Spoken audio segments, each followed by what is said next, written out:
महाराज जी, दुनिया में इतना दुख और दर्द क्यों है? अगर भगवान सबको हमें लगता है दुनिया में इतना आनंद, मारा आनंद की बाढ़ आ रही है, आनंद की बाढ़ आ रही है हमें लग रहा है।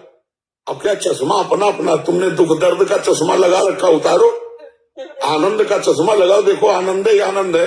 हमें तो कहीं दुख नहीं दिखाई दे रहा, हमें तो सब आनंदित दिखाई, सबके मुस्कुराहट दिखाई दे रही, और सब में आनंद सिंधु बैठा, इस बात से सब आनंद है, आनंद में। अब आपने बाहरी देखा रूप तो दुख तो लगेगा ही। यहाँ दुख नाम की चीज नहीं है। यदि भगवान में चित्त जोड़ दो तो, और भगवान से विमुख हो जाओ तो सुख नाम की चीज नहीं, केवल दुख ही दुख है। तो आपने दुख से चित्त जोड़ा तो आपको दुख दिखाई दे रहा है। देखो गोस्वामी तुलसीदास जी दुनिया में क्या देख रहे हैं, सिय राम में सब जग जानी, करो प्रणाम जोरी जुग पानी। सबको सिया राम में आपको दुख दर्द दिखाई दे रहा है। पर जी हम देख, प्रकट में तो आपको दुख भी है, दर्द भी है, बहुत जोर का। फिर सुख आनंद कैसा? नहीं, हमको कोई दुख दर्द नहीं। आपको महसूस होता है हमारा दुख दर्द? आपको लगता है मैं दुखी पुरुष हूँ? आपको लगता है? इसलिए तो दुखी महसूस होता है कभी कभी कि आप। नहीं, हमें कोई दुख नहीं। महाराज जी हमें होता है, हमें होता है। हाँ, नहीं, ये सूजन और ये दर्द, ये तो आपको अगर उसकी कहानी बताएं तो वो एक रजिस्टर भर जाएगा, उसमें हम है नहीं, हम प्रभु में रहते हैं। अब तभी आपको कहा ना कि हमको तो दुख दुख दिखाई नहीं देता, हमें तो आनंद ही आनंद दिखाई देता। अब हम कह सकते हैं हमारे ऊपर बड़ी कृपा है। ऐसे दुख में भी दुख का प्रभाव नहीं, और भगवान का आनंद, ये कृपा है। महाराज जी असली में तो जो मरीज है हम हैं। हम आपको सच्ची कहते हैं, हमारे हृदय में ऐसे उबाल आनंद की आती है, जैसे दूध रख दो ना गैस में तो उफान नहीं आता, ऐसे आनंद के उफान। कभी कभी रहा नहीं जाता, चिल्ला के रोने का मन करता है, इतना आनंद की रोने का मन करता है, आनंद में रोने का मन करता है। इतना आनंद प्रभु देते हैं कि वो वाणी के द्वारा वर्णन नहीं किया जा सकता। अब जैसे हमारे शरीर में कभी कोई विशेष कष्ट आता है तो 100 ग्राम कष्ट और 900 ग्राम ऊपर से सुख, बेचारा कष्ट नीचे दबा रहता है। अब आपने सुख कमाया ही नहीं। सुख क्या है? भगवान का नाम। भगवान का नाम जितना जपोगे उतने सुखी हो जाओगे। हमारी बात मान लो, राधा राधा राधा राधा राधा। भगवान से अपनापन, जितना भगवान से अपनापन करोगे उतने वो कृपा करते हैं। उनकी कृपा आनंद के रूप में। और हमारा नाम भी जानते हो क्या है? आनंद ही केवल नहीं है, साथ में कुछ और है। गुरुदेव आपको देख के तो हम सब कुछ भूल जाते हैं। तो ये भगवान का आश्रय, भगवान के हमारे आनंद है। भगवान का आश्रय है। जो प्रेमानंद है ये भगवान के आश्रय से मिलता है। प्रेमानंद ये जगत में या किसी क्रिया में या किसी योग तप में नहीं है, ये भगवान के आश्रय से मिलता है। तो भगवान के आश्रित का क्या स्वरूप है? एक कल किसी ने किसी संत से हमारे पूछा, ये बाबा में क्या है कि तो दुनिया लट्टू है यार। तुम कह रहे दुनिया लट्टू, हमको तो भगवान दिखाई देते हैं, हमें दुनिया नहीं दिखाई देती। हमें लगता है मेरे भगवान इतने रूपों में मेरे पास आए। तो अगर हम ये देखें कि किसी गुण से प्रभावित होकर लोग आए तो बात फिर की जा सकती कि किस बात में लोग लट्टू हैं। हमको तो दिखाई देता मेरे ऊपर कृपा करने के लिए इतने रूपों में भगवान आए। प्रश्न करते हैं और अपनी चर्चा करवा लेते हैं, इतने रूपों में भगवान बैठे हुए। तो हमें लगता है कि ये केवल भगवान का प्रभाव, केवल भगवान की महिमा है, किसी व्यक्ति का इसमें नहीं है। व्यक्ति का हो तो नाम व्याकरणाचार्य, नाम शास्त्री पढ़े, नाम कभी आधा घंटा बैठकर किसी से सत्संग सीखा होगा, कुछ नहीं। ये स्वाभाविक परमात्मा कृपा से हो रहा है और इसीलिए उसका प्रभाव पड़ रहा है। इसीलिए लोगों के हृदय में जो कुछ थोड़ा ये लगता है वो केवल परमात्मानंद की बात है। मूकम करोति वाचालम पंगुम लंघयते गिरिम यत् कृपा तमहम वंदे परमानंद माधवम। जो मूक से भी बुलवा दे, लूले लंगड़े से पहाड़ फंदवा दे, वो भगवान है, उन्हीं का सारा प्रभाव। सिमरन कुमारी जी बिहार से। राधे राधे। महाराज जी, आपके चरणों में कोटि कोटि प्रणाम। महाराज जी, अगर हमारी कोई भौतिक कामना हो और वो पूर्ण हो जाए तो कैसे समझे कि माया हमें भोग में फंसाने के लिए पूर्ण कर रही है, भगवान की कृपा से हमें वो मिल रहा है? पहली बात तो भगवान की कृपा से माया जनित भोग की कामनाएं होती ही नहीं है। अगर भगवान की कृपा का भरोसा है तो मतलब भक्त है, और भक्त को भगवान माया जनित कामनाएं नहीं देते हैं। भगवान प्रेम देते हैं, शुद्ध ज्ञान देते हैं। ये कामनाओं की पूर्ति होना ना होना एक प्रारब्ध से है। जैसे आप बहुत सफलता पूर्वक किसी कार्य को कर रहे हैं लेकिन परिणाम में असफलता मिली तो ये प्रारब्ध है, और आपने ज्यादा प्रयास नहीं किया और भारी सफलता मिल गई, ये प्रारब्ध है। कि भगवान की कृपा से इसका कुछ लेना देना नहीं। कृपा संसार से उद्धार करने के लिए होती है, कृपा भोगों से बचाने के लिए होती है, कृपा कामनाओं से मुक्त करने के लिए होती है, कामनाओं में फंसाने के लिए नहीं। एक कामना पूर्ण होगी तो चार खड़ी हो जाएगी कामना। तो हम कृपा का कैसे इसको कैसे कृपा माने? नहीं। जहाँ सुकृपा सब भ्रम मिट जाए, भ्रम मिट गया कि भोगों में सुख है, ये भ्रम ही मिट गया। भोगों में जब तक सुखानुभूति होती है तब तक कृपा शब्द का दुरुपयोग हो रहा है। हम कृपा शब्द नहीं कह सकते। भगवान की कृपा से भगवान को जाना जाता है, भगवान की कृपा से भगवान की प्राप्ति की इच्छा होती है, भगवान की कृपा से नाम जपने रुचि होती है, भगवान की कृपा से मानव जीवन का लक्ष्य पूर्ण होता है, भगवत प्राप्ति। ये तो कृपा समझ में आई। अगर हम गाड़ी घोड़ा रुपया पैसा नौकरी पद प्रतिष्ठा इसे कृपा मानते हैं तो फिर उसको क्या कहोगे आप? लोगों की हृदय में दुख पैदा करते हैं, भय पैदा करते हैं, हिंसा करते हैं और बड़े ऐश्वर्य का भोग कर रहे हैं, तो आप उनको कृपा पात्र बोलोगे क्या? कृपा शब्द का मुझे जैसा लगता है ये दुरुपयोग होगा कि किसी कामना की हमारी पूर्ति हो रही है। कृपा कामना निवृत्ति के लिए है, कृपा संसार से उद्धार के लिए है, कृपा सत्य वस्तु में आसक्त होने के लिए। हम ये कृपा कह सकते हैं कि वहां अंदर कोई कामना नहीं है। हम ये कृपा कह सकते हैं कि हमने कामना की और भगवान ने कृपा करके पूरी नहीं की, क्योंकि उसमें अमंगल हो जाता। प्रारब्ध होता है, पूर्व जन्म का प्रारब्ध, उससे इसकी पूर्ति अपूर्ति की बात होती है।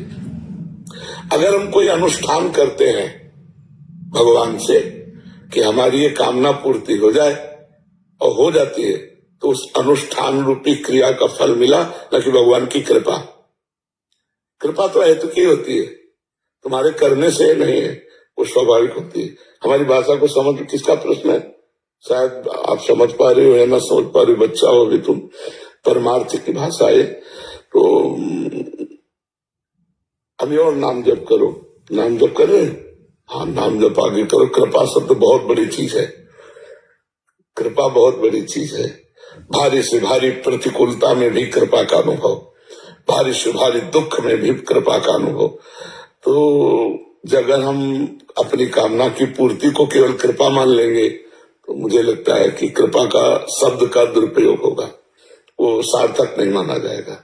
अरे जी, कृपा शब्द का फिर तो कोई अंत ही नहीं है। प्रतिकूलता भी कृपा, अनुकूलता भी और क्या कृपा में जब डूब गए तो फिर तुम्हारी कृपा तुम्हें रघुनंदन जाने भगत भगत चंदन। तभी जोई जोई प्यारो करे। और क्या, सोई में जो जो राखत होती तो रैयत हो रही है कृपा। वो मतलब कामना की पूर्ति करो, चूंकि यहाँ से सीधे अध्यात्म शब्द का अर्थ पहुंचता है, अध्यात्म का। तो अब कृपा को अगर हम ऐसे कह देते हैं तो उनको हम क्या बोलेंगे? जो गौओं की हत्या का वो पूरा, तो ऐसी उनके पास कितनी गाड़ियां, लग्जरी गाड़ियां से चलते हैं और सब, तो उसको क्या हम भगवत कृपा बोलेंगे? उनको जो चोरी हिंसा करते हैं, छल कपट करते हैं, पापाचरण करते हैं, घूस लेते हैं, उनको हम कृपा पात्र बोलेंगे? मेहनत करके एक आदमी साइकिल नहीं खरीद पाता, घूस ले करके और नाना प्रकार के पापाचरण करके बड़ी बड़ी लग्जरी गाड़ियों में चलते हुए कृपा होगी क्या? तो हमें लगता है कामनाओं की पूर्ति कृपा नहीं, कामनाओं की निवृत्ति कृपा है। कामना ही न रह जाए। इसे अगर अनुष्ठान करते हैं फिर पूर्ति होती है, तो कृपा से नहीं हुई, अनुष्ठान से पूर्ति हुई कि हम इतने गोपाल शास्त्र नाम जप करते हैं, हम इतना ये करते हैं, उसके फलस्वरूप हम ये चाहते हैं, तो कृपा नहीं मानी जाएगी। जैसे करदम जी ने, अगर शास्त्रों को पढ़ोगे सुनोगे तो अध्यात्म के उदाहरण समझ पाओगे। करदम जी ने तपस्या की, जब ब्रह्मा जी ने उनको कहा कि सृष्टि बढ़ाओ, प्रारंभ की बात है, तो करदम जी ने 10,000 वर्ष तक तपस्या की। और जब भगवान प्रकट हुए तो कहा क्या चाहते हो? तो उनका प्रभु मैं सुयोग्य पत्नी चाहता हूं, क्योंकि ब्रह्मा जी ने आदेश किया है सृष्टि बढ़ाओ, तो 2 के द्वारा ही मैथुन सृष्टि बढ़ेगी, तो मुझे पत्नी चाहिए। तो भगवान की आंखों से आंसू आ गए, उसी से बिंदु सरोवर बना है वहां, इसलिए आंसू आ गए कि मुझे प्रसन्न करके संसार से मोक्ष ने संसार मांगा पत्नी। तो उन्होंने कहा आज सम्राट महाराज मन की पुत्री देवहूति परसों आएगी और तुम्हें पति रूप में वरण करेगी, तो उनको पत्नी रूप से स्वीकार करना।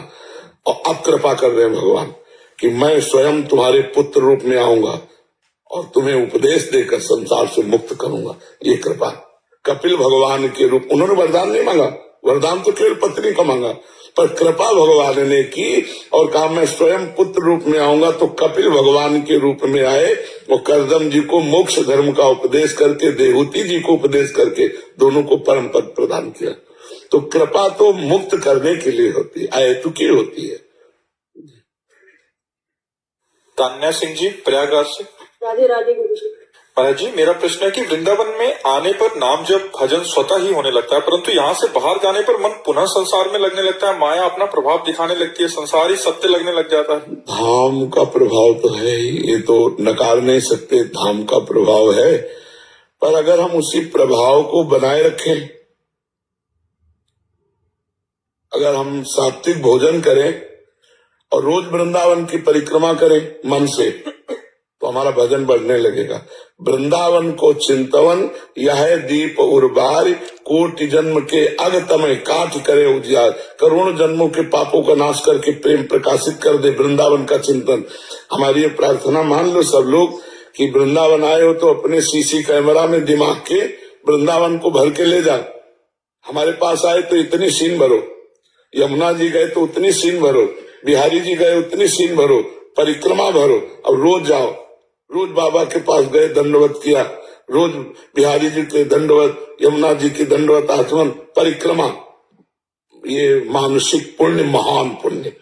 तो आपके भजन को पावर मिलेगा।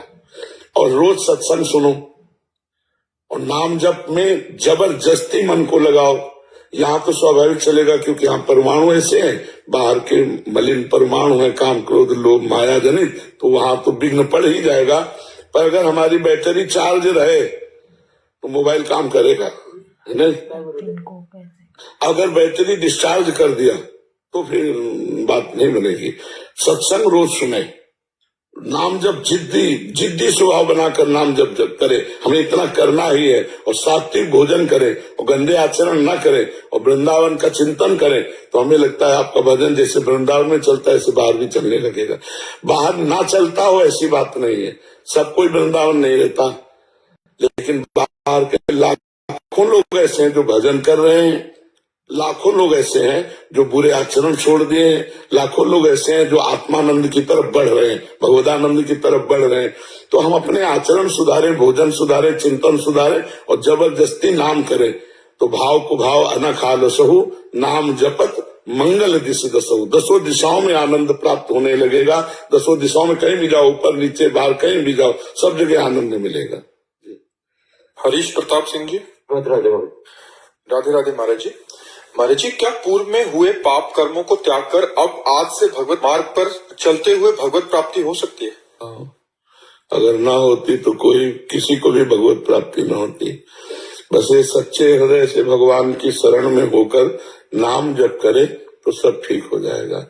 भगवान कहते सर्वधर्मान परित्यज्य मामेकम शरणम व्रज, तो अहम त्वाम सर्व पापेभ्यो मोक्षयिष्यामि मा शुचा। मैं तुम्हें समस्त पापों से मुक्त कर दूंगा, भगवान कहते हैं। तो भगवान ही मुक्त करने वाले, दूसरा कोई कर भी नहीं सकता है। तो हम भगवान की शरण में हो जाएं और भगवान का नाम जप करें। नाम जप के बिना शरणागति पुष्ट नहीं होती। नाम जप निरंतर चलता रहे भगवान की शरण में, तो निश्चित भगवत प्राप्ति हो जाएगी, पूर्व के सारे पाप भस्म हो जाएंगे, भगवान कह रहे हैं। ठीक है। अनुज शर्मा जी दिल्ली से। श्री हरिवंश बाबा। महाराज जी आपके चरणों में कोटि कोटि प्रणाम।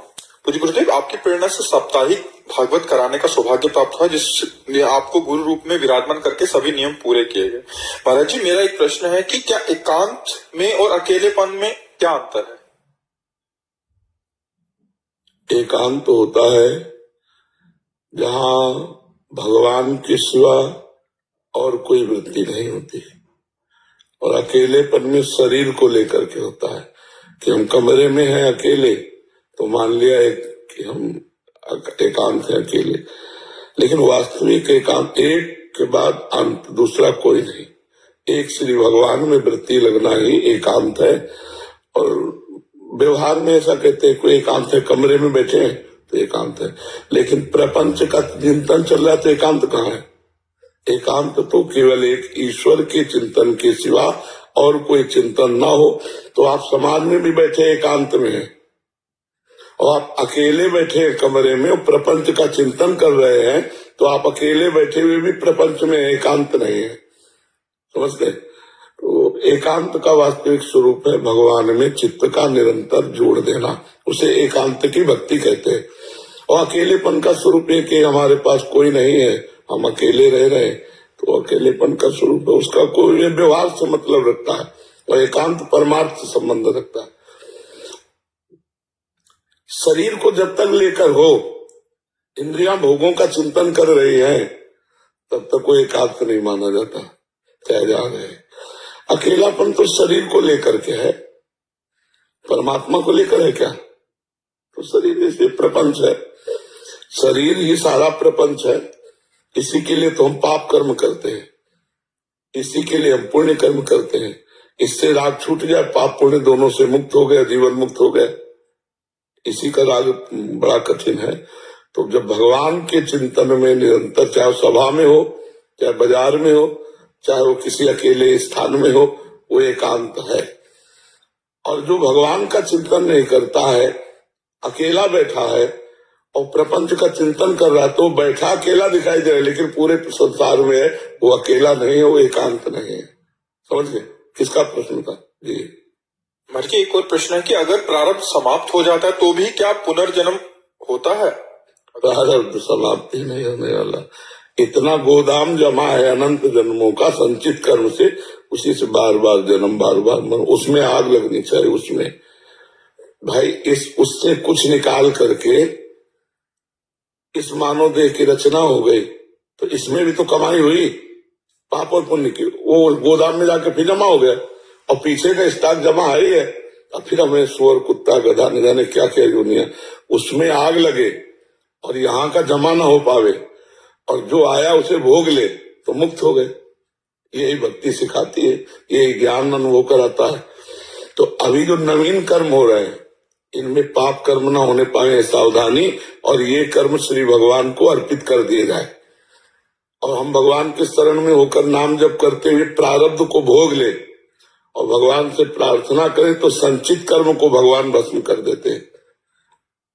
संचित कर्म भस्म हो गए, प्रारब्ध भोग लिए, क्रियमाण भगवान को समर्पित हो गए, मुक्त हो गए। प्रारब्ध होता है, अगर तुम्हें बिल्कुल सीधे शब्दों में बतावें, तो जैसे हमारे यहाँ गेहूं का गोदाम घर में रखा हुआ, उससे एक बोरा गेहूं निकाला और पिसवा लिए, और रसोई में भोजन के लिए प्रयोग में आने लगे। तो जो रसोई के लिए आटा निकला एक बोरा वाले में, उसे प्रारब्ध कहते हैं। और जो संचित है वो गोदाम जमा है, और जो नई फसल है खेती की, वो क्रियमाण है। समझ पाए बच्चा जी? महाराज जी पढ़ते समय नाम जप हो सकता है? हाँ, हो सकता है। जैसे आप पढ़ाई शुरू करने जा रहे हो, तो राधा राधा राधा राधा राधा राधा राधा राधा रस्ते में, और जब आप पढ़ रहे हो तो वो भी राधा ही है, वो भी पढ़ाई भी तो भगवान का भजन है। और जब फिर पढ़ चुके तो फिर राधा राधा राधा। हमारे पापा कहते हैं पेपर से पहले मंत्र बोलना चाहिए हमेशा। कृष्ण वासुदेवाय हरे परमात्मा ने। बहुत बढ़िया कहते तुम्हारे पापा। हाँ गोविंदाय नमः, बहुत बढ़िया कहते तुम्हारे पापा, बहुत अच्छे आदमी तुम्हारे पापा। जरूर कहा करो, ठीक है। महाराज जी इस मंत्र में जो अभी मेरे भाई ने मंत्र बताया उससे पेपर करने में बहुत ही आसानी मिलती। हाँ बिल्कुल मिलेगी, भगवान का सहयोग मिलता है। बहुत सुंदर, ये सिद्ध मंत्र है समस्त संकटों से निवृत्त होने का। कृष्णाय वासुदेवाय हरे परमात्मने प्रणत क्लेश नाशाय गोविंदाय नमो नमः। बहुत ही जोर का मंत्र है जी। दुर्गेश मित्तल जी। महाराज जी, भगवान श्री कृष्ण भगवत गीता में कहते हैं भगवत ज्ञान को आध्यात्मिक गुरु से सीखो, उनसे विनम्रता से उनकी सेवा करके उनसे ज्ञान लो। महाराज जी, इसका भाव कैसे? जैसे हम किसी संत के पास जाएं तो साष्टांग प्रणिपातेन च प्रश्नया, साष्टांग दंडवत करना का मतलब होता है अति दैन्यता। भूमि में लौट गए दैन्य, और चरणों में जाके बैठ गए और फिर जिज्ञासा की बहुत दैन्य होकर। क्योंकि ज्ञान प्राप्ति के लिए हमारे अंदर दैन्य भाव होना चाहिए कि भगवान इसका क्या मतलब होता है, फिर इसका कैसे पहुंचते हैं हम वहां, फिर वो क्या अनुभव।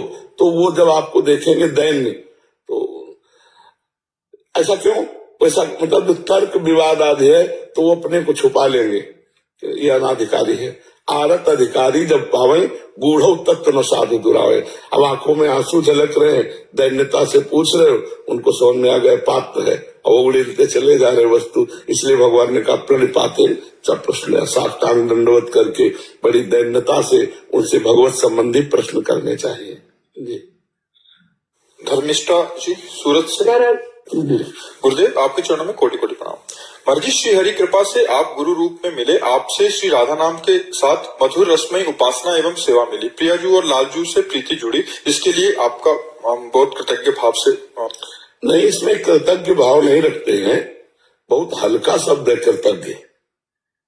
कृतज्ञता दूसरों से प्रकट की जाती है। अपनी अम्मा से कभी कहा कि आपने हमें गर्भ में धारण किया, हमको दूध पिलाकर इतना बड़ा किया, धन्यवाद, थैंक यू, कृतज्ञ, ये शब्द बोले जाते हैं। अम्मा मेरी अम्मा है यार। आप सोचो, कभी आप अपनी माँ से बोला कि माँ तूने 9 महीने गर्भ में धारण किया, इसके बाद हमको दूध पिलाकर इतना तगड़ा किया, थैंक यू, कृतज्ञ, ये शब्द नहीं बोले जाते।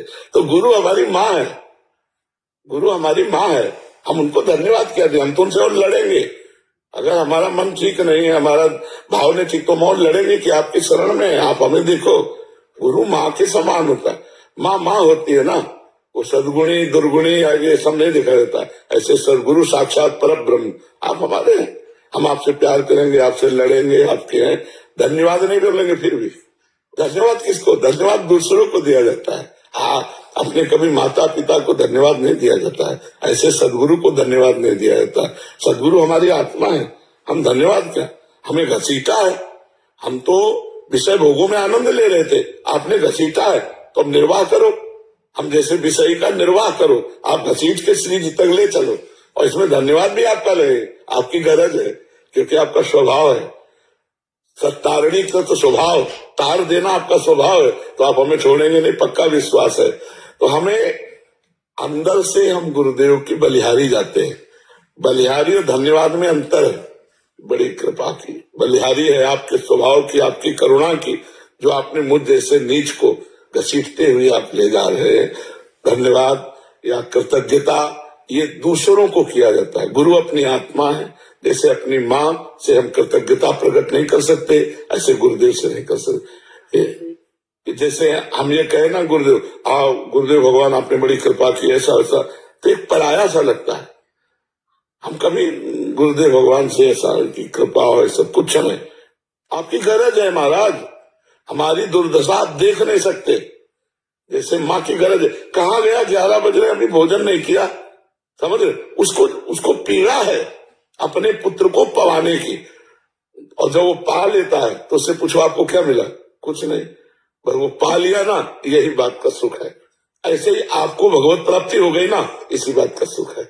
ये संबंध है हमारा आपका गुरु शिष्य का संबंध, आत्मिक संबंध है, और सबसे पवित्र संबंध है, और सबसे बड़ा संबंध है, इसके आगे कोई संबंध नहीं। तो हम इस संबंध में बीच में मिलावट न लावे, धन्यवाद वाली कृतज्ञता नहीं, ऐसा लगता है आप दूर हो। नहीं, जब अपनेपन की हम मेड़ को मिटा दे तो फिर ये आएगा कि धन्यवाद, आपकी बड़ी कृतज्ञता है हमारे हृदय में, क्योंकि आपने मुझे। तो ये दूसरा लगा, मेरे गुरुदेव हैं, उनको क्या अपने बाप को क्या कृतज्ञ बोलना है, उनका अधिकार है, उनका कर्तव्य है, वो अपने कर्तव्य का पालन कर रहे, हम अपने कर्तव्य का पालन। जी अपने भावों को गुरुदेव के आगे कैसे प्रस्तुत कर? बलिहार, आपके चरणों की कोटि कोटि बलिहार। आपने मुझ जैसे नीच को स्वीकार करके आपने अपने स्वभाव का परिचय दिया प्रभु। मैं तो आपके योग्य ही नहीं था, ये तो आपकी असीम कृपा हुई हमारे ऊपर। महाराज जी ये अंदर से भी रख सकते हैं? हाँ, बाहर से अगर ना कहे तो ज्यादा अच्छा रहता है, अंदर की सारी बात होती है। हम कभी गुरुदेव से कोई प्रार्थना, कोई विनय, कुछ नहीं, कभी नहीं। तो महाराज जी अंदर से सुन लेंगे ना, अंदर से सुन ना रहे होते तो कैसे होते? अंदर है कि देखो, एक होता है हम और गुरुदेव, एक ये होता है हम और गुरुदेव, और एक हम गया गुरुदेव में, केवल गुरुदेव, केवल गुरुदेव। अब यंत्रवत चलाओ, जैसे तुम्हारा मन हो वैसे चलाओ। ये महाराज जी नियम से आपका सत्संग सुन के आज्ञा में रह के मन को फंसाने का प्रयास हो रहा है, जीवन सहज ही सरल होता जा रहा है। महाराज जी एक भगवत गीता के श्लोक में आता है, द्वाभिमाओ पुरुषो लोके सरक्षाक्षर एवच सरह सर्वाणि भूतानि कूट स्थोक्षर उच्चते। महाराज इसमें अक्षर किस अवस्था को कहा जाता है? विनाशी। देखो, एक होता है विनाशी, तो पंचभूतों से रचित जो शरीर है और जो सूक्ष्म शरीर है, कारण शरीर है, ये तीनों विनाशी है। और इसमें जो रह रहा है वो अविनाशी भगवान का अंश है, अक्षर। तो इन दोनों से परे जो है वो अंशी परमात्मा है, जो आत्मा का भी परम आत्मा है। अगर हम अंश भाव से लेते हैं तो हमारे अंशी भगवान हुए ना, तो अंशी वो अविनाशी अक्षर है, अक्षर है, अविनाशी अंश।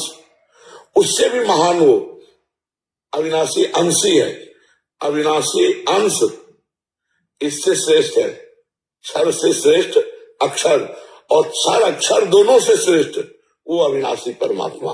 तो ये केवल समझाने के लिए कहा गया है, और जब समझ जाओगे तो क्षर भी वही है, अक्षर भी वही है, और अक्षरातीत भी वही है, कोई अंतर नहीं है। ये समझाने के लिए भगवान केवल पद्धति कह रहे हैं।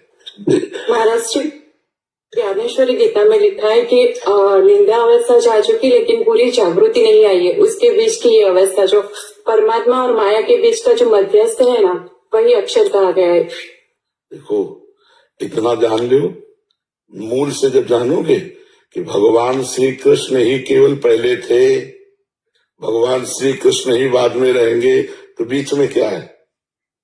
श्री कृष्ण ही तो है ना। आप बीच में हमको पूरा सवाल हल करने के पहले सूत्र समझना होगा। अगर सूत्र नहीं समझे तो फिर हमें चूक हो जाएगी।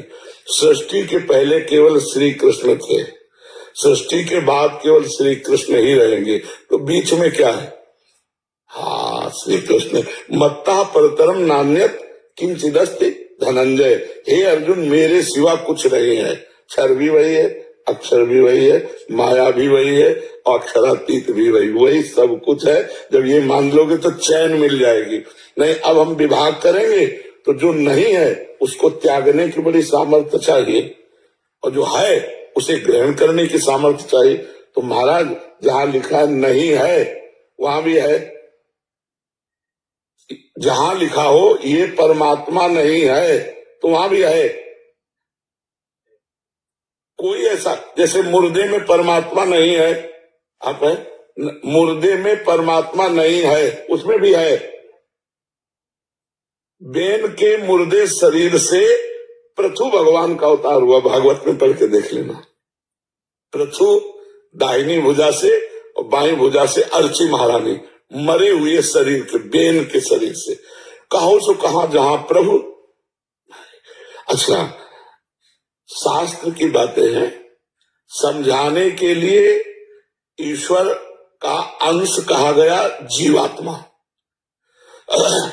और पूर्णता के लिए जब वो अपने स्वरूप को जान जाता है तो जानत तुम्हें हो जाए, तो हो थोड़ी गया, वो तो था ही। जान गए तो उसमें कोई खा पी के तगड़ा होकर परमात्मा बन गया, ऐसा थोड़ी है। वो तो था ही जानत, तो ब्रह्मविद ब्रह्मवि भवति।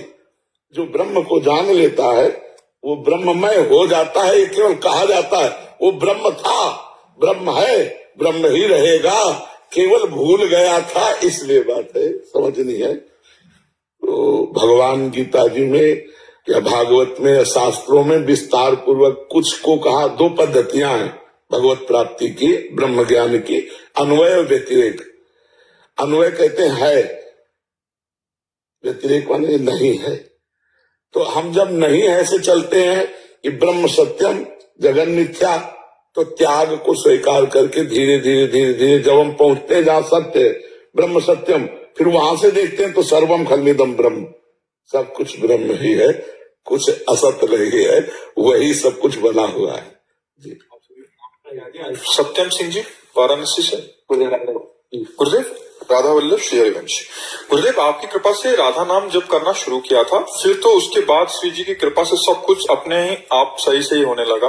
मुझे कुछ सोचने की जरूरत नहीं पड़ती थी। लेकिन गुरुदेव कुछ दिन बाद पता नहीं क्या हुआ, नाम जब अपने आप रुक सा गया है। गुरुदेव अभी नाम जब करता हूँ पहले जैसा भाव नहीं आता। अभी भी लगता है कि सब कुछ खुद ही कर रहा हूँ।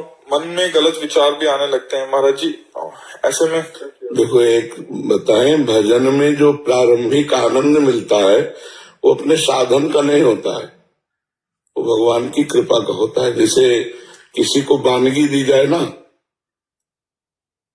भजन के लिए स्वाद दिया है।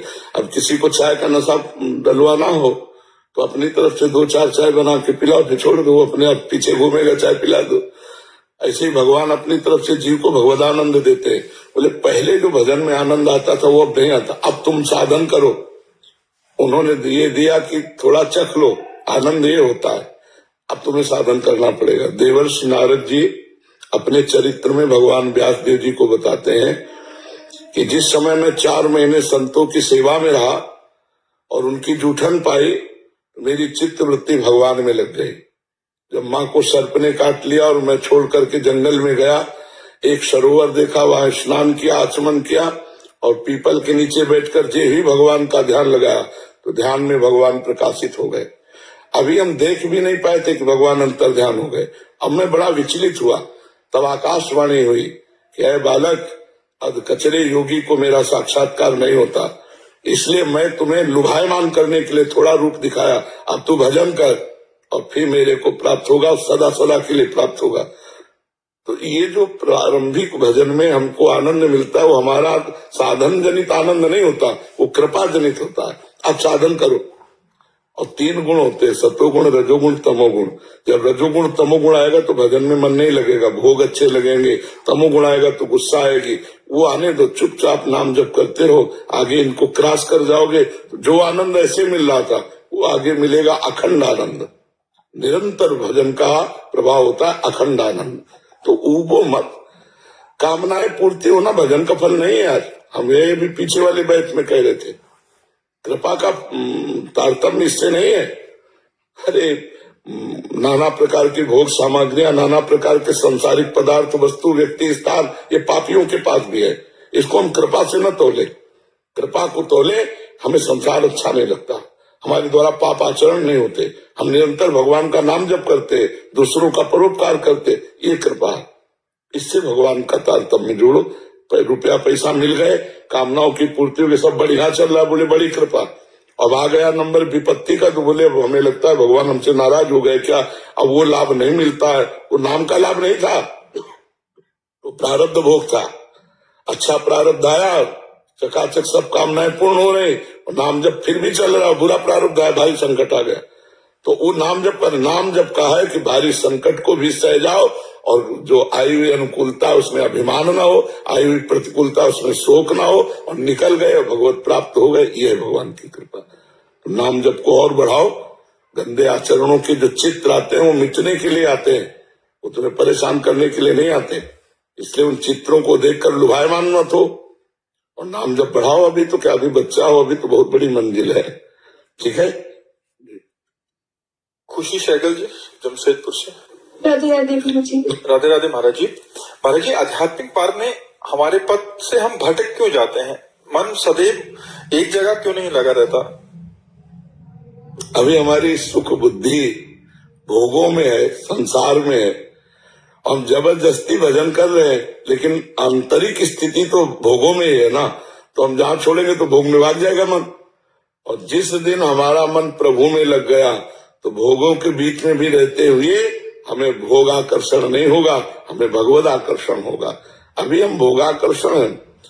भगवान स्वयं वर्णन करते हैं, गीता जी में कहा, ममई वांशो जीव लोके जीव भूता सनातना मना कष्टान इंद्रियाणी प्रकृति स्थान कर सती। मन और 5 ज्ञानेंद्रियां सदा प्रकृति माया की तरफ घसीटती रहती हैं। इनको जबरदस्ती भजन में लगाया जाता है। जैसे पानी को कहीं छोड़ो नीचे ही जाएगा, ऊपर चढ़ाना है तो यंत्र की जरूरत है। ऐसे मन को कहीं भी छोड़ो भोगों में ही जाएगा। अगर उसे ऊपर चढ़ाना है भगवदानंद में तो मंत्र की जरूरत है। खूब नाम जप करो, खूब मंत्र जप करो। एक लड़ाई है, इसको लड़ो। मन भोगों की तरफ जाए, उसको मत भोगने दो। उचित भोग भोगो, अधर्म युक्त भोगों का त्याग करो। धीरे धीरे ऐसे परिपक्व होते जाओगे कि फिर भोगानंद का विस्मरण और भगवदानंद आ जाएगा। जब तक भगवदानंद नहीं आता तब तक मन टिकेगा नहीं, न नाम में, न कथा में, न वार्ता में। थोड़ी देर बाद भाग जाएगा भोगों में। उसका अभ्यास है, भागने दो। तुम नाम को मत छोड़ो। एक दिन मन शांत हो जाएगा, निर्मल हो जाएगा, आनंद में हो जाएगा। ये लड़ाई है, लड़ना पड़ेगा। बिना लड़े कोई विजय प्राप्त नहीं करता। ये अपने हृदय का महाभारत है। इसमें भगवान को सारथी बनाकर, भगवान के वचनों का आश्रय लेकर हम कुवासना रूपी दुर्योधन को परास्त करें, दुर्वासना रूपी दुर्योधन के पक्ष को परास्त करें। महाभारत है हृदय का, और सबको लड़ना पड़ता है। कायर पुरुष नहीं होते इसमें। परमार्थ में कायर नहीं चल सकते। शूरवीर योद्धा चल सकता है कि चाहे हमारी गर्दन उड़ जाए लेकिन शत्रु को पीठ नहीं दिखाएंगे। ये होता है शूरवीर योद्धा। इस तरह चला जाता है। अब कुछ भी हो, मैं भगवान को प्राप्त करके रहूंगा। अरे मन, अरे इंद्रियों, तुम अगर साथ नहीं दोगे तो भी मैं तुम्हारे बिना भगवान की प्राप्ति करूंगा। हम राधा राधा राधा राधा राधा राधा राधा, मन लगे न लगे, नाम तो चल रहा है ना। हमें काम तो वही बनेगा। मन लगा के जहर खाओ, या धोखे से खा लो, या बेमन से खा लो, मरी जाओगे, क्योंकि जहर का प्रभाव है। ऐसे कृष्ण नाम, राधा नाम, हरि नाम, इनका अपना प्रभाव है। भाव को भाव न खाल सहु, नाम जपत मंगल दिस दशहु। समझ पा रहे किसका प्रश्न है? हाँ, समझ पाए हमारी बात? अभिषेक मित्तल जी, हरे कृष्ण महाराज। राधे राधे महाराज जी। महाराज जी, भगवत गीता में भगवान ने स्थित प्रज्ञ के लक्षण बताए हैं। महाराज जी, हम अपने अंदर ये लक्षण कैसे करें कि संपूर्ण कामनाओं को त्याग, जो मनुष्य लक्षण के चक्कर में ना पड़ो, नहीं को लक्षण ही हो जाओगे। कैसे? अहंकार बढ़ने लगे। एक लक्षण आ गया मेरे में, दूसरा आ गया, और अहंकार आ गया तो सब लक्षण गए। एक लक्षण पकड़ लो, सब लक्षण आ जाएंगे। तृणादपि सुनीचेन, महाप्रभु चैतन्य देव का है, अपने को तृण से भी नीच मानने लगो, उत्तम अवस्था को पहुंच जाओगे। नाम जप करो और अपने को सबसे छोटा मानो, सबको प्रणाम करो, आ जाएंगी सारी स्थिति। और ऐसे सोचो कि स्थित प्रज्ञ के लक्षण पर लिख के धारण करेंगे तो वो स्थिति नहीं होगी। वो तो स्थिति होती है, धारण थोड़ी की जाती। जब पेट भर जाता तो छकने की स्थिति होती है, नहीं होती? छकना कब होता है? अब नहीं, बस। अगर उसको खींचना ऐसे बोलता है ना, ये स्थिति है। ये स्थिति क्या होती है? शरणागति, पूर्णता। भगवान की शरण में हूँ, हरि शरणम हरि शरणम, नाथ मैं आपका सबसे नीचा धम सेवक हूँ। स्थिति में पहुंच जाओगे। अगर स्थिति के लक्षण अपने में देख लिए तो अहंकार आ जाएगा कि मैं स्थित प्रज्ञ हूं। तो स्थिति नहीं जिसमें अहंकार है। सबसे पहली बात है अहंकार रहित होना। स्थिति देखना है तो 15वें अध्याय का एक श्लोक याद कर लो। निर्माण मोहाजित संग दोषा अध्यात्म नित्या विनिवृत्त कामा द्वंद्व विमुक्ता सुख दुख संगई गच्छन्त मूढ़ा पदमभ्यम तत्। ये श्लोक याद कर लो, इसकी व्याख्या पढ़ लो। मोह रहित, मान रहित, संग दोष विजयी, किसी का संग नहीं, समस्त कामनाओं का त्यागी, अध्यात्म में स्थित, हर द्वंद मान अपमान निंदा स्तुति को समान भाव से सहने वाला, सुख दुख में समान, वो ज्ञानी पुरुष परम पद का अधिकारी होता है। महाराज जैसे कोई बच्चा नर्सरी क्लास में होता है, फर्स्ट के सेकंड में आता है, बच्चा या परमार्थ में क्लास नहीं होते, परमार्थ में स्थिति होती। कैसी? रात दिन नाम जप करो, स्थितियां आनी प्रारंभ हो जाएंगी। ये पढ़ लिख के स्थिति थोड़ी होती है, स्थिति भजन करने से होती है। आचरण पवित्र, भोजन पवित्र, पापाचरण का त्याग और नाम जप, हर स्थिति आ जाएगी। स्थिति थोड़ी पकड़ी जाती, भजन पकड़ा जाता है, भजन से स्थिति आती है। हमारी बात पकड़ पा रहे हो नहीं? ये वो स्थितियां थोड़ी कि पढ़ लिख करके आप उस स्थिति को प्राप्त कर ले। मतलब कहने का भाव, पूछने का भाव ये था कि अभी ये जब हम छोटे होते हैं तो बड़ी चीज बड़ी लगती है। तो जैसे नाम जब करते हैं तो हमें लगता है कि जैसे शुद्ध वैष्णव है, संघ है, तो वो चीज बड़ी मतलब दूर से मतलब मुश्किल से प्राप्त होगी। तो मतलब ये है कि नाम जब करते रहे तो, लेकिन जो अंदर के मतलब वो है वो बार बार बीच में आते हैं, क्या काम क्रोध लोग, तो हमें लगता है कि कुछ स्थिति तक कभी पहुंच ही पाएंगे कि नहीं। जब हम नाम जप करते हैं तो मन में जो छिपे हुए विकार हैं वो डिलीट होने के लिए बाहर निकलते हैं। तो हमें खुशी होना चाहिए कि परेशान होना चाहिए? गंदगी बाहर निकल रही है, ये खुशी का विषय कि परेशानी का विषय? खुशी का विषय है ना, तो शिकायत की जरूरत नहीं। नाम जब जितना बढ़ेगा उतनी गंदगी निकलेगी। चित्रगुप्त के द्वारा मन रूपी चिप में हर सेकंड की क्रिया लिखी, अनंत जन्मों की। अब पूरा मन डिलीट करना है हमको। निर्मल मन जन सो मैं पावा। तो जब नाम जप करते हो गंदी बातें आती है चित्र सहित सामने। हमें लगता है यार बहुत गंदा है इस समय मन। भजन के समय गंदी गंदी बातें वो डिलीट होने के लिए आ रहे हैं। इसलिए धैर्य पूर्वक नाम जप करो और डिलीट हो जाए। कोई भी सद्गुण या कोई भी स्थिति हमारे लिए ही बनाई गई है और वो भजनानंदी को प्राप्त होती है। जितना भजन करोगे उतने उत्तम स्थिति रहेगी। भजन के बिना स्थिति नहीं, समझ रहे ना? खूब भजन, तुम स्थिति के चक्कर में न पड़ो, बस कृष्ण कृष्ण कृष्ण कृष्ण, सब स्थिति आ जाएगी अपने आप। नाम जप करने लगो, भगवान से यही मांगो कि हमें कोई स्थिति मत दो, एक बात दे दो कि मेरी जिह्वा से नाम न छूटे, सब स्थिति अपने आप आ जाएगी। जैसे महाराज जी अपने इनको बताया कि साधना शुरू में भगवान टेस्ट अपना देते हैं, बाद में अपनी साधना से होता है। तो कभी कभी तो रस नाम जब से आता है, कभी कभी लगता है बिल्कुल फीका, बस नाम मुंह चल रहा है। ये 3 गुणों से है, ये उसमें कृपा से नहीं। हम प्रारंभिक बात कहते हैं, जिसका भजन प्रारंभ भी हुआ, एकदम आनंद आया, वो भगवान की कृपा से होता है। सत्वगुण आएगा तो भजन अच्छा लगेगा, रजोगुण आएगा तो भोग अच्छा लगेगा, तमोगुण आएगा तो निद्रा आलस्य प्रमादोत्तम तत्तामस मुदाहरतम। नींद है, आलस्य है, प्रमाद स्थिति, क्रोध है, द्वेष, ये सब लगेगा जी। मोना डोगरा जी। राधे राधे गुरु जी। महाराज जी आपके चरणों में कोटि कोटि प्रणाम। महाराज जी कह रहे हैं कि आपने एक वृद्धाश्रम चलाया जिसमें बहुत से वृद्धजन रहते हैं। तो महाराज जी ये कह रहे थे कि अंतिम अग्नि देने का बेटे को अधिकार है, तो जो इनके पास वृद्धजन रहते हैं तो उनको अंतिम संस्कार इन्हीं के ऐसा कुछ नहीं कि बेटे का अधिकार है। जिनके बेटा नहीं उनका अंतिम संस्कार, सबके बेटा थोड़ी है। वही कह रहे हैं कि उनके तो बेटा रहते नहीं है, वो तो वृद्धाश्रम है, तो कोई भी दे सकता है। हाँ बिल्कुल, उसमें कोई अपराध तो नहीं लगेगा? नहीं कोई। जैसे गुरु जी आज की युवा पीढ़ी जो है नशे की ओर चल रही है, तो वो क्या करते हैं कि माँ बाप जो है 5 बच्चों को पाल सकते हैं, 5 बच्चे एक माँ बाप को नहीं पाल सकते, तो वो क्या करते हैं कि रोड के ऊपर छोड़ देते हैं। तो गुरु जी हम जाके उनको उठाते हैं, रात हो दिन हो, पर गुरु जी एक दुख आता है कि एक माँ बाप अपने बच्चों के लिए क्या कुछ नहीं करते। पर आपको भगवान सेवा दे रहे हैं, आप बड़े भाव से सेवा कीजिए, और अग्निदान के लिए कोई भी दे सकता है। वही हमने हमारे दिल में ये रहता था कि जो भी हम करते रहते हैं, मतलब हम नहीं करते, आप करवाते हो, हम करते हैं, बट आखिरी सोच ये आती है कि अगर हम सब कुछ कर रहे हैं तो क्या उनकी आत्मा भटकेगी तो नहीं कि मेरी बेटी ने मुझे अग्नि नहीं दी है। नहीं, ऐसा नहीं। इससे वो अग्नि दे देंगे तो आत्मा का कल्याण थोड़ी हो जाएगा। कल्याण होता है भजन से।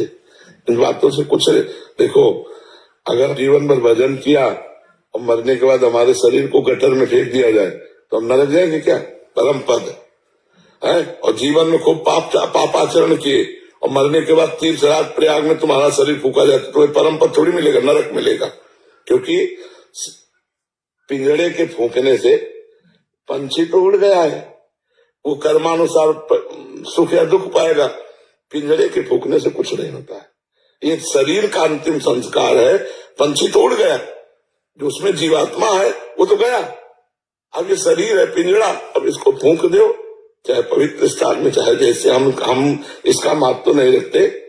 यद्यपि अंतिम संस्कार की क्रियाएं वर्णन है, लेकिन हम जिंदा का महत्व रखते हैं। जिंदा में राम राम बोलो, कृष्ण कृष्ण बोलो, हरि हरि बोलो। शरीर छूट जाए अगर कोई है तो संस्कार कर दे, जिनके कोई नहीं है तो ऐसे शरीर तो उनके कोई संस्कार नहीं हुए तो उनकी दुर्गति थोड़ी हो जाएगी। नहीं, अगर वो राम राम कृष्ण कृष्ण हरि हरि जपते रहे उनका मंगल हो। तो हम आपको धन्यवाद देते हैं, आप ऐसे बड़े वृद्धों की सेवा करो, भगवान की विशेष कृपा है। और हमारी प्रार्थना है कि 2-4-5 मिनट नाम कीर्तन का भी रख लो। करते हैं गुरु जी, आपका सत्संग सुबह शाम होता है। हाँ बिल्कुल बिल्कुल। उनकी बेटियां दाह संस्कार कर सकती है क्या? अच्छा, जिनके कोई ना हो तो फिर क्या होगा? बेटियां ही है महाराज जी। हाँ, तो हम ये कह रहे हैं जिनके कोई ना हो और उसके शरीर का संस्कार करना हो, तो अब उसके बेटी है तो वो इंतजार करेगा क्या किसी और का, तीसरे का? उसका भाव है कि नहीं हम संतान है, और चाहे बेटा हो चाहे बेटी हो, उस बात तो उस अधिकार उनका है। तो इसमें कोई नहीं, जिसका कोई नहीं है और बेटी है तो वही तो संस्कार करेगी। उसमें सुन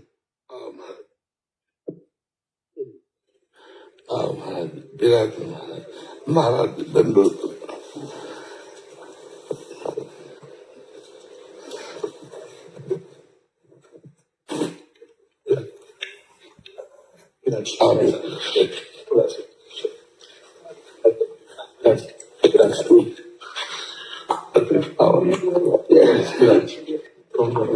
लाभ है श्री जी के प्रसाद। हरे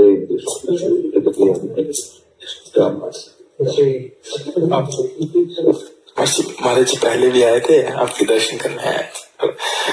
बड़ी कृपा। तीसरी बार आए, तीसरी बार हिमाचल उन्ना से आए। जी जी महाराज, बड़ी कृपा। वहाँ भी आपका स्थान है। जी जी जी, बड़ी दर्शन देने आए हो महाराज जी। जो प्रभु मोहि अनुग्रह कीन्हा तो तुम आई दरस अति दीन्हा।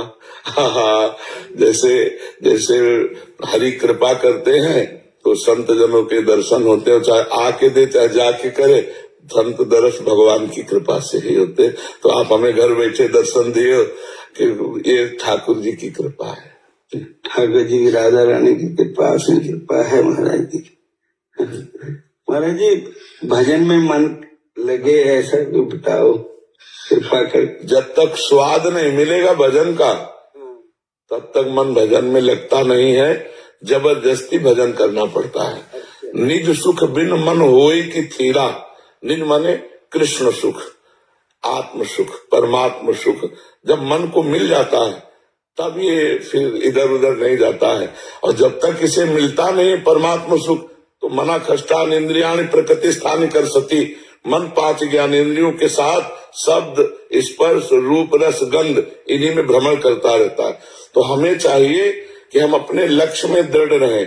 मन जाए तो जाने दें, लेकिन हम स्वीकृति भोगों की ना करें।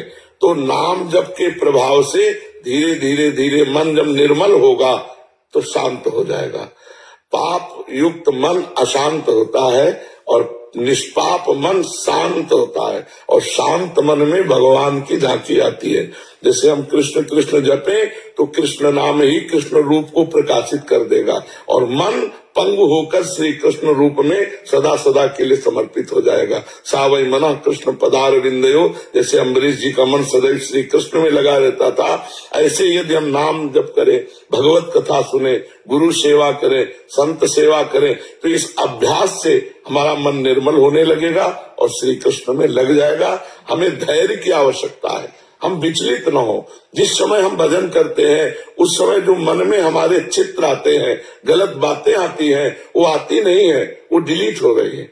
ऐसे भावना से सोचे वो नष्ट हो रहे हैं, क्योंकि नाम भगवान मन को पवित्र कर रहे हैं। जितना नाम जब करते हैं उतना मन की अपवित्रता नष्ट होती चली जाती है, और जहाँ मन पवित्र और शांत हुआ तो भगवत झांकी प्रकाशित हुई। फिर भगवत सुख प्राप्त होने के बाद मन नहीं जाता, फिर मन नहीं जाता। फिर तो उधो मन न भय 10-20, एक उतो सो गयो श्याम पे को आराधे ईस। नाही न रहो ये माठ है और नंदन नंदन अछत आगे हो। अब कौन आए जब नंद नंदन बैठ गए हृदय में आकर। तो जय नाम ते कृष्ण, जो कृष्ण नाम है वही कृष्ण है। तो हम खूब कृष्ण नाम जप कर रहे हैं, इसका मतलब कृष्ण जिह्वा में आ गए, धीरे से कंठ में आ जाएंगे, धीरे से हृदय में आ जाएंगे। हमें चिंता नहीं करनी, मन जाए तो जाने दे, जिह्वा से नाम न छोड़े जी। गुरुजी, हम लोग तो जैसे गृहिणी है, सारा टाइम काम करते हैं, बीच बीच में भगवान का नाम लेते हैं थोड़ा सा तो हम कह रहे हैं कि गृहिणी से बढ़कर के कोई परमहंस नहीं हुआ। गृहिणी थी गोपियां, धान कूट रहे, लीप रहे, पोत रहे, रसोई बना रहे, लेकिन श्री कृष्ण गोविंद हरे मुरारे, हे नाथ नारायण विक्रेतु कामाखिल गोप कन्या मुरारी पादार्पित चित्त वृत्ति दध्याधिकम मोह वसादोचर गोविंद दामोदर माधवेति। ऐसा चिंतन का प्रभाव था कि दही लेके बेचने जा रहे, कहना चाहती दही ले ले, लेकिन निकल रहा गोविंद ले ले, दामोदर ले ले, माधव ले ले। तो हमें लगता है कि हम अगर ये भाव बैठाल पाए तो बहुत सुंदर। सोनी लगा रहे, गोविंद गोविंद गोविंद, राधा राधा राधा, वैसे ले पाते काम करते करते। तो इससे बढ़िया और भजन क्या है? गृहस्थी में सबसे बढ़िया भजन है। माला लेके नहीं, जब जरूरत नहीं, वो हमारे लिए वो हम बाबा जी के लिए माला, आपके लिए झाड़ू माला है, रसोई माला है, घर के कार्य माला है। आप अपने घर के कार्य करते हुए नाम जप करो, ये सबसे बड़ा भजन है, सबसे बड़ा। ठाड़े बैठे परे उताना, कबीर कायम राय ठिकाना। हम जो भी कर रहे हैं अपने प्रभु के लिए कर रहे हैं, प्रभु का नाम जप कर रहे हैं, इससे बढ़िया भजन क्या होगा? ये बैठकर भजन करना हम संतों के लिए, आप गृहस्थों के लिए नहीं है, क्योंकि आपके लिए बहुत से कार्य है। अच्छा, जैसे मान लो सुबह है, अब हम 3 बजे 4 बजे 2 बजे भजन, अब तुम्हारे पति को ऑफिस जाना, अब तुम पूजा का विस्तार करो, और वो बेचारा जल रहा है कि यार कहाँ से इस समय टिफिन मिलता था, अब ये पूजा विस्तार शुरू हो गया, अब उसको परेशानी होगी कि नहीं। तो हमें लगता है सबसे बढ़िया पूजा है, रसोई बनाओ, पति को पवाओ, टिफिन लगाओ, वो जब चला जाए तब बैठ के खाली समय टीवी न देखो, उस समय अपने ठाकुर जी की सेवा करो, उस समय भजन करो। जब तक अपने गृह कार्य है तब तक बैठकर भजन करने की जरूरत नहीं, गृह कार्य करते हुए भजन करो। ऑफिस जा रहे हैं, उतनी देर में भजन कर रहे हैं, ऑफिस में गए अपने काम में लग गए, फिर फुर्सत मिली फिर राधा राधा राधा, फिर ऑफिस के काम में लग गए, फिर छुट्टी मिली तो पूरे रास्ते में राधा राधा रटते चले। ऐसे भजन किया जाता है गृहस्थी में। गृहस्थी में ऐसे नहीं कि आसन लगाए, वो तो साधु महात्माओं के काम है। मेरा ही मन छोड़ने का सब कुछ करता है, सब कुछ छोड़ने को मन करता है, चित्त ही बस घर पर रहता है, मन यही रहता है आपके यहाँ पर। हाँ, तो बहुत बढ़िया बात है, नहीं बढ़िया बात है, घर छोड़ने की जरूरत नहीं। हम तो देखो, हम तुम्हें बताएं, अगर मन प्रभु में लग रहा है तो तुम जहां हो वहीं भजन करो, कुछ नहीं यार, केवल मन का सारा खेल है। मन को प्रभु में लगा दो, जहां हो, घर परिवार के बीच में, वही भगवत प्राप्ति है। तुम्हारे घर में 2-4 लोग होते होंगे, हमारे घर में हजारों की संख्या में लोग हैं।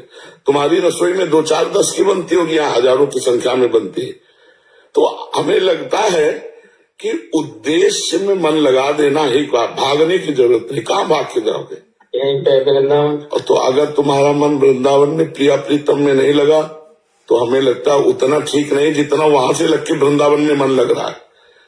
वृंदावन में आओगे तब देखोगे तुम्हारा मन कहाँ लगता है। मंदिर में रहकर सिर्फ आपका ही चित्र लगता है गुरु के पास। तो तुम जहां हो वहीं ठीक हो, हमारी बात मान लो।